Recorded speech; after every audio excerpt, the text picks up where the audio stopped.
15 अगस्त ने हमें आज़ादी दी, वहीं 26 जनवरी ने इस आज़ादी को कानून की भाषा दी। नमस्कार साथियों, मेरा नाम है विशेष रस्तोगी और आप सभी का स्वागत है अपने प्यारे RWA चैनल रोजगार विद अंकित में। देखिए, आप सभी को सबसे पहले गणतंत्रता दिवस की हार्दिक शुभकामनाएं। आज का दिन इसलिए भी खास है क्योंकि आज हम बात करने वाले हैं संविधान की। संविधान कैसे ये किसी देश के लिए मात्र एक किताब ना होकर इस देश को चलाने का एक जरिया है, ठीक है। उसके साथ साथ एक शब्द आप यहाँ पर देख पा रहे होंगे, रिपब्लिक डे। अब ये रिपब्लिक क्या होता है, कब एक देश को रिपब्लिक कहा जाएगा और कब ये जो संविधान आप कहते हो ये संविधान के अंदर संवैधानिक वाद है, कब कहा जा सकता है। तो इन दो महत्वपूर्ण बातों पे आज चर्चा होगी। तो स्टार्ट करते हैं आज का अपना सेशन। देखिए, सबसे पहली बात संविधान या संविधान से भी पीछे चलते हैं। पहले अगर बात की जाए किसी भी देश की, किसी भी कंट्री की, तो उस कंट्री के अंदर, देश के अंदर दो प्रकार के लॉ पाए जाते हैं। एक ऐसे लॉ जो उस कंट्री को चलाते हैं यानी उस स्टेट, राज्य को चलाते हैं, वहीं दूसरी तरफ ऐसे लॉ जो उस देश के जो नागरिक हैं, गैर नागरिक हैं, उनको रेगुलेट करते हैं। जैसे हमारे देश के अंदर इस कंट्री को, इस स्टेट को चलाने वाला जो आपका कानून है वो है आपका संविधान, भारतीय संविधान जिसे आप कहते हैं। वहीं जो नागरिकों को चलाने वाला कानून है, ये गैर नागरिकों को भी आप कह सकते हैं, वो क्या है, वो आपका जैसे क्रिमिनल लॉज हो गए, आपका जिसे आप IPC के नाम से जानते थे और आप BNS भारतीय न्याय संहिता के नाम से जानते हो, इंडियन कॉन्ट्रैक्ट एक्ट जिसे आप कहते हो, फैमिली लॉ जिसे आप कहते हो, हिंदू मैरिज एक्ट जिसे कहते हो। ये किसको रेगुलेट करते हैं? ये रेगुलेट करते हैं आपके पर्सन्स को, पीपल्स को, सिटीजन्स को, नॉन सिटीजन्स को। जबकि पूरी कंट्री को रेगुलेट करने वाला यानी कि एग्जीक्यूटिव, जुडिशरी, लेजिस्लेचर, इनको रेगुलेट करने के लिए हमारे पास जो मदर लॉ है वो है इंडियन कॉन्स्टिट्यूशन। तो अब ये क्या यहाँ पर अंतर रहने वाला है कि कब कोई चीज संविधान होगी या कब संवैधानिक वाद होगा किसी संविधान के अंदर। तो देखिए, संविधान कोई भी एक रिटन बुक हो सकती है। जैसे आप देखो, शब्दों पे गौर करना, रिटन बुक की बात कर रहा हूं मैं, कोई भी ऐसी किताब जिसके अंदर कुछ बातें लिखी हैं वो संविधान हो सकता है। लेकिन संविधान वाद क्या होगा, ठीक है।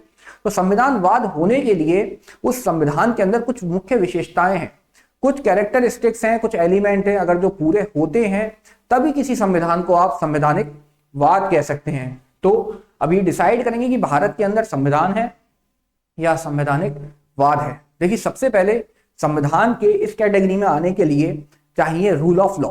रूल ऑफ लॉ का मतलब क्या है कि विधि के लिए सभी समान है, कोई विधि से ऊपर नहीं है, सभी लोग एक विधि के अंतर्गत आते हैं, चाहे वो प्राइम मिनिस्टर हो, चाहे वो प्रेसिडेंट हो, चाहे आप या हम। दूसरी चीज, उस देश की, उस कंट्री की जो गवर्नमेंट है वो कंट्रोल्ड होनी चाहिए, लिमिटेड होनी चाहिए। अब कंट्रोल्ड या लिमिटेड से क्या मतलब है? तो देखिए, सीधा सा मतलब है कि एक टर्म होनी चाहिए उनकी, उसका इलेक्शन हो, उसे बदला जा सके। तो अगर ऐसी सरकार की व्यवस्था किसी देश में है तो कह सकते हैं उसके अंदर कॉन्स्टिट्यूशनलिज्म का एक कैरेक्टर और आ गया। इसके बाद और क्या चाहिए?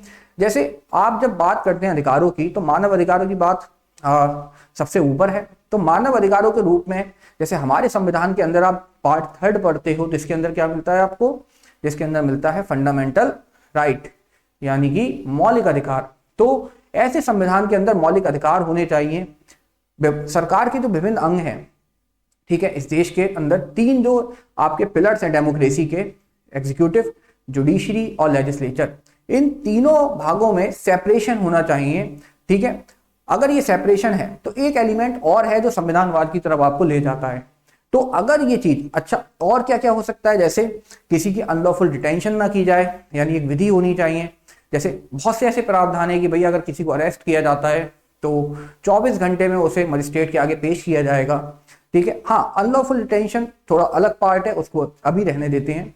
तो अगर ये कुछ जो क्राइटेरिया मैंने आज आपको बताए अगर किसी संविधान के अंदर हैं तो उसे हम संविधान के साथ साथ हम उसे संवैधानिक वाद यानी कॉन्स्टिट्यूशनलिज्म कह सकते हैं। जैसे कि अब संविधान की अगर बात की जाए, जैसे आप जर्मनी की बात करते हैं, बीमर कॉन्स्टिट्यूशन की बात करते हैं, तो ये कॉन्स्टिट्यूशन जो है, बीमर कॉन्स्टिट्यूशन, ये हिटलर के समय भी था।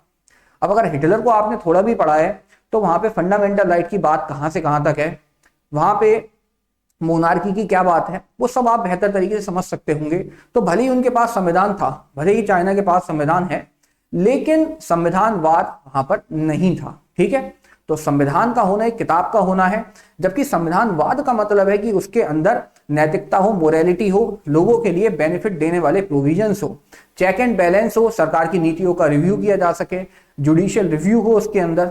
तो आई होप सो आप बेहतर तरीके से समझ गए होंगे। ठीक है, अब दूसरी बात करते हैं आज के सेशन की। जो महत्वपूर्ण बात है वो क्या है, वो एक शब्द जो लिखा हुआ है वहां पे, रिपब्लिक। रिपब्लिक का मतलब गणराज्य। अब ये बना किससे, रिपब्लिका नाम का एक वर्ड होता है, उस शब्द से बना है आपका वर्ड रिपब्लिक, जिसका मतलब होता है लोगों के लिए। ठीक है, अब किसी कंट्री के रिपब्लिक होने के लिए क्या कैरेक्टरिस्टिक होते हैं, तो सबसे पहला कैरेक्टरिस्टिक होता है, सबसे पहली आवश्यकता होती है कि उस देश का जो हेड होता है, ठीक है, उसका जो फर्स्ट सिटीजन होता है वो क्या आपका इलेक्टेड होना चाहिए। ये नहीं है कि राजा का बेटा राजा बनेगा, ठीक है, वो वाला सिस्टम नहीं होना चाहिए उस देश के अंदर। जैसे इस देश की बात की जाए, भारत की हम बात करते हैं, भारत के हम नागरिक हैं, बाशिंदे हैं, तो वही भारत की बात की जाए तो यहाँ पर आपके जो प्रेसिडेंट साहब हैं इलेक्ट होकर आते हैं। कोई भी ऐसा सिस्टम नहीं है कि एक बार एक पर्टिकुलर फैमिली है कि वहीं से अब जो पैदा होगा वही अगला प्रेसिडेंट बनेगा, तो ऐसा कुछ नहीं है यहाँ पे। ठीक है, उसके साथ साथ जब बात की जाती है अगले एलिमेंट की, जो पब्लिक ऑफिसेस हैं उस कंट्री के, यानी कि जितनी भी भैया सरकारी जॉब्स आप कह सकते हो, जितनी भी कह सकते हो आप पोस्ट होती हैं, ठीक है, जैसे प्राइम मिनिस्टर की पोस्ट हो गई, जैसे इलेक्शन कमिश्नर की पोस्ट हो गई, ठीक है, अलग अलग पोस्ट हो गई, इन सब का पोस्ट इलेक्शन से हो, सभी को इक्वल अपॉर्चुनिटी हो। क्या हो, इक्वल अपॉर्चुनिटी, चाहे वो किसी सरकारी नौकरी में हो, चाहे किसी पोस्ट के ऊपर हो, इक्वल अपॉर्चुनिटी हो, इर्रिस्पेक्टिव ऑफ रिलीजन, कास्ट, ठीक है, कोई भी आपकी भाषा, लैंग्वेज, कोई डिस्क्रिमिनेशन ना हो। जैसे आप किसी एग्जाम में अपियर हो सकते हो, मैं भी उस एग्जाम में अपियर हो सकता हूं। आप इस देश के अगर प्राइम मिनिस्टर बन सकते हो तो मैं भी इस देश का प्राइम मिनिस्टर बन सकता हूं। मतलब कोशिश करोगे तो बन जाओगे, ठीक है, लेकिन एलिजिबल सब है। क्लियर, तो कोई ऐसा नहीं कि इस पर्टिकुलर क्लास का कोई व्यक्ति प्राइम मिनिस्टर बन सकेगा या प्रेसिडेंट बन सकेगा। तो अगर ऐसा सिस्टम किसी देश में है तो उस देश को आप कह सकते हैं वो क्या है, रिपब्लिक है, वहां पर गणराज्य है। क्लियर, इतनी बात आप सभी को समझ में आ गई। तो आई होप सो, मुझे लगता है कि अब आप समझ गए होंगे कि कॉन्स्टिट्यूशनलिज्म क्या होता है और ये संविधान किस मायने में हमारे लिए उपयोगी है।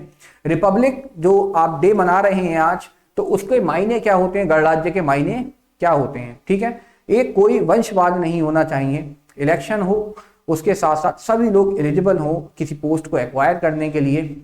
Is that clear? तो आप सभी को एक बार फिर से गणतंत्र दिवस की हार्दिक शुभकामनाएं।